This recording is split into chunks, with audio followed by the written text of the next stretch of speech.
కాదు కొడతానంట బలంగా కొడతాడంట సరిగ్గా నిలబడేది నేర్చుకొని ఆయన కట్టె లేకుండా ఈ పరిస్థితి ఎట్లుందో తెలంగాణ సమాజానికి తెలియదా నువ్వు తూగుతున్నవా సోగుతున్నవా నువ్వు నిలబడగలిగే పరిస్థితిలో ఉన్నవా నేను అంటాడు ముఖ్యమంత్రి మీరు చూసిన అందరూ కొడంగల్లో యాడ్ను మాట్లాడి నిన్న ఏమంటాడు కేసీఆర్ నువ్వు కొట్టుడు కాదు నువ్వు నిలవాడు సరిగ్గా నిలవాడు కట్టె లేకుండా నిలవాడు అంటుండు ఒక 71 ఏళ్ల పెద్ద మనిషిని పట్టుకొని సంస్కారం లేని ముఖ్యమంత్రి గారు ఏమంటున్నాడు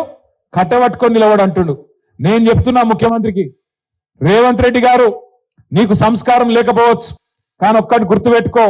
కేసీఆర్ ఆయన నిలబడు కాదు 4 కోట్ల తెలంగాణ ప్రజల ఆత్మగౌరవాన్ని నిలబెట్టిన వాడు కేసీఆర్ తెలంగాణ అనే రాష్ట్రాన్ని ఏర్పాటు చేసి దేశం ముందు సమున్నతంగా నిలబెట్టిన వాడు కేసీఆర్ అందుకే మా చెల్లె రజని ఒక మాట అన్నది నిన్న నాకు బాగా నచ్చింది ఏమన్నా దొరికేనా రేవంత్ కేసీఆర్ కట్టె లేకుండా నిలబడతాడు కానీ నువ్వు కమిషన్ లేకుండా ప్రభుత్వాన్ని నడుపురా నాయన అని చెప్పింది కమిషన్ తీసుకోకుండా ప్రభుత్వాన్ని నడుపు దమ్ముంటే ఆయన కట్టె లేకుండా కాదు మంచిగా నిలబడతాడు ఆయన కొడితే ఎట్లుంటదో నువ్వు కాదు నీ పాత గురువు గారిని అడుగు చెప్తాడు కొడితే ఎట్లుంటదో నీ ఇప్పుడు గురువుని అడుగు నీ గురువుని అడుగు రాహుల్ గాంధీ వాళ్ళ అమ్మని అడుగు చెప్తుంది ఎట్లా ఢిల్లీ మెడలు వంచి తెలంగాణ తెచ్చిండో కేసీఆర్ కొడితే ఎట్లుంటదో ఆ దెబ్బ తిన్నోళ్ళని అడుగు తెలుస్తుంది